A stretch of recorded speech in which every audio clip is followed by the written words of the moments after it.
ಮಾತಾಡೋದಕ್ಕಿಂತ ಮುಂಚೆ ನಿಮ್ಮ ಮಗನ ಹತ್ರ ಈ ವಿಷಯ ಮಾತಾಡಿದ್ದೀರಾ? ಅವ್ರಿಗೆ ಒಪ್ಗೆನಾ? ಮಾತಾಡ್ದ್ವಮ್ಮ. ನನ್ ಮಗ ಹೇಳ್ದ ನಿಮ್ ಇಷ್ಟನೇ ನನ್ನ ಇಷ್ಟ ಅಂತ. ನಮ್ಮ ಮಗಳು ಅಷ್ಟೇನೆ, ನಮ್ಮಿಷ್ಟನೇ. ಶಾಂತ, ಅವಸರ ಪಡ್ಬೇಡ. ನೀವು ತಪ್ಪು ತಿಳ್ಕೊಬೇಡಿ.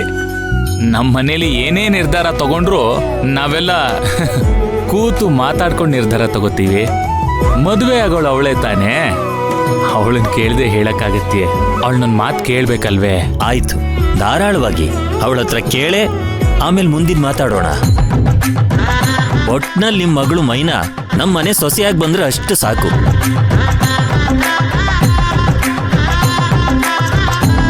ನಿಮ್ ಮಗಳು ಅಷ್ಟು ದೂರ ಹೋಗ್ತಾಳೆ ಅಂತ ಯೋಚನೆ ಮಾಡ್ಬೇಡಿ. 2 ವರ್ಷ ಆದ್ಮೇಲೆ ವಾಪಸ್ ಬಂದ್ಬಿಡ್ತಾಳೆ. ಹೇ, ಹಂಗೇನು ಇಲ್ಲವಾ. ನೀವೆಲ್ಲರೂ ನಮ್ಮ ಮನೆಯವ್ರನ್ನ ಎಷ್ಟು ಗೌರವದಿಂದ ಕಾಣ್ತಾ ಇದ್ದೀರಿ ಅಂತ ನನಗೆ ಚೆನ್ನಾಗಿ ಗೊತ್ತು. ನಿಮ್ಮ ಮಗನ್ನು ಹಂಗೆ ಬೆಳೆಸಿರ್ತೀರಿ ಅಂತ ನನಗೆ ನಂಬಿಕೆ ಐತೆ. ಅವ್ವ, ನನ್ನ ಹಿರೇ ಮಗಳನ್ನ ನಿಮ್ಮ ಮನೆ ಸೊಸೆಯಾಗಿ ತಗೋತಾ ಇರೋದು ನನ್ನ ಅದೃಷ್ಟ. ಹಂಗೆ ನಮ್ಮ ಕಿರೇ ಮಗಳನ್ನು ಸೊಸೆಯಾಗಿ ಮಾಡ್ಕೊತೀನಿ ಅಂತಿರಲ್ಲ, ನಿಜವಾಗ್ಲೂ ನಂಗೆ ತುಂಬ ಸಂತೋಷ ಆಗ್ತೈತೆ. ಆದರೆ ಒಂದು ಸಣ್ಣ ವಿಚಾರಕ್ಕೂ ಚುಚ್ಚು ಚುಚ್ಚು ಮಾತಾಡೋ ಈ ಜನಗಳ ಮಧ್ಯೆ ನನ್ನ ಮಗನ ವಿಚಾರದಲ್ಲಿ ನೀವು ನಡ್ಕೊಂಡ ರೀತಿಲೇ ನಿಮ್ ದೊಡ್ಡ ಗುಣ ಕಾಣ್ತದೆ. ಎಲ್ರ ಮುಂದೆ ತಲೆ ತಗ್ಗಿಸ್ಕೊಂಡು ಹೋಗೋ ಸ್ಥಿತಿಲಿ ಇದ್ದವನ್ನ ತಲೆ ಎತ್ತು ನಡ್ಕೊಂಡು ಹೋಗೋಂಗ್ ಮಾಡ್ಬಿಟ್ರಿ. ನಿಮ್ಮಂಥವ್ರ ಮನೆಗೆ ನನ್ನ ಕಿರಿ ಮಗಳು ಸೊಸೆಯಾಗಿ ಹೋಗ್ತಾಳೆ ಅಂದ್ರೆ ಸಂತೋಷವೇ. ಆದ್ರೆ ಅವಳನ್ನೂ ಒಂದು ಮಾತು ಕೇಳ್ಬೇಕಲ್ವಾ? ಇದು ಈ ಮದುವೆ ಆಗ್ತಾ ಇರೋ ಸಂದರ್ಭದಾಗೆ ಈಗ ಮಾತಾಡದಷ್ಟು ಸರಿಯಲ್ಲ ಅಂತ ನಂಗೆ ಅನ್ನಿಸ್ತದೆ. ಒಂದು ಸ್ವಲ್ಪ ಸಮಯ ಕೊಡಿ. ಮದುವೆ ಮುಗಿದ ತಕ್ಷಣ ಮಾತಾಡಿ ಅದೇನು ಅಂತ ನಮ್ಮ ನಿರ್ಧಾರನ ನಿಮ್ಗೆ ಹೇಳ್ತೀವಿ. ಆಗ್ಬೋದೇ? ಹಾ ಹಾ ಹಾ. ನೀವ್ ಯಾವಾಗಾದ್ರೂ ಮಾತಾಡಿ, ಪರವಾಗಿಲ್ಲ. ಆದ್ರೆ ಶುಭ ಸುದ್ದಿನೇ ಹೇಳಿ. ಮುತ್ತಣ್ಣವ್ರೆ, ನಿಮ್ಗೆ ಮದುವೆ ಕೆಲಸ ತುಂಬಾ ಇರ್ತದೆ, ನೀವು ಹೋಗ ಕೆಲಸ. ಹೌದೌದು, ಬಾಬಾ ಬಾಬಾ ಬಾ. ದಯವಿಟ್ಟು ತಪ್ಪು ತಿಳ್ಕೊಬೇಡಿ. ಅವರು ಒಂದು ಒಳ್ಳೆ ನಿರ್ಧಾರ ತಗೋಬೇಕಲ್ಲ, ಅದಕ್ಕೋಸ್ಕರ ಅವ್ರು ಏನೇ ಕೆಲಸ ಮಾಡಬೇಕು ಅಂದ್ರು ಒಂದ್ಸರಿ ಅಲ್ಲ 10 ಸರಿ ಯೋಚನೆ ಮಾಡ್ತಾರೆ. ಕೊಟ್ಟದ್ ಮಾತು ತಪ್ಪಾರ್ದಲ್ವಾ, ಅದಕ್ಕೆ ಟೈಮ್ ತಗೊಂಡಿದ್ದಾರೆ. ನೀವ್ ಅನ್ಕೊಂಡಾಗೆ ಎಲ್ಲ ಒಳ್ಳೇದಾಗುತ್ತೆ. ಬರ್ತೀನಿ.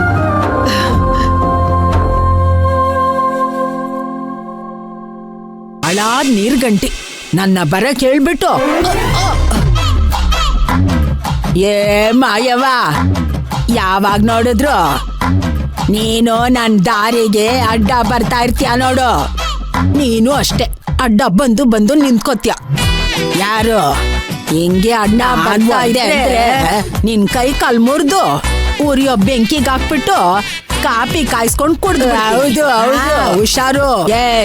ಏನ್ ತಿಳ್ಕೊಂಡಿದ್ಯಾ?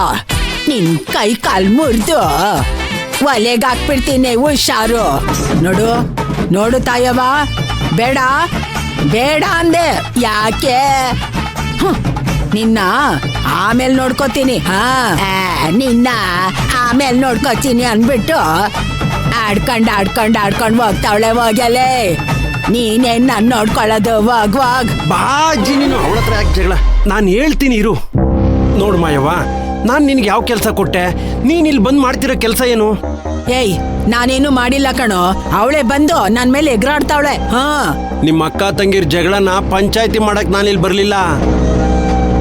ನಾನು ಮದ್ದು ಕೊಟ್ಟು ಅರ್ಧ ಗಂಟೆ ಆಯ್ತು. ಅಲ್ಲಿ ನೋಡಿದ್ರೆ ರಾಧಾ ವಾಂತಿ ಮಾಡ್ತಾಳೆ ಅಂತ ಕಾಯ್ತಾ ಇದ್ದೀನಿ. ಅವಳು ನೋಡಿದ್ರೆ ಬರೀ ವ್ಯಾ ಅಂತಾನೂ ಅಂತ ಇಲ್ಲ. ನೀನ್ ನೋಡಿದ್ರೆ ಇಲ್ಲಿ ತಾಯಿಯವನ ಜೊತೆ ಜಗಳ ಆಡ್ಕೊಂಡು ನಿಂತಿದೀಯ. ಅಯ್ಯೋ ಕುಂಬಳಕಾಯಿ ನನ್ ಮಗನೇ, ಅದೆಲ್ಲ ಆಗೋ ಟೈಮ್ಗೆ ಅದೇ ಆಗತ್ತೆ. ಈಗ ನೀನು ಸುಮ್ಕಿರು.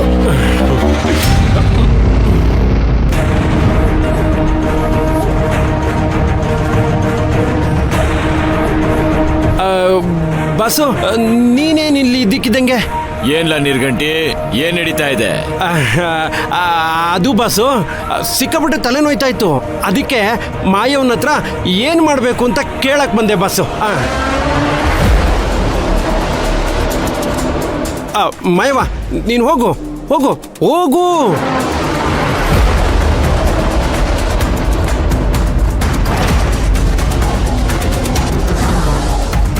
ಬಾಸು, ಯಾಕೆ ಬಾಸು ಒಂಥರ ಬೇಜಾರಲ್ಲಿದ್ದೀರಾ?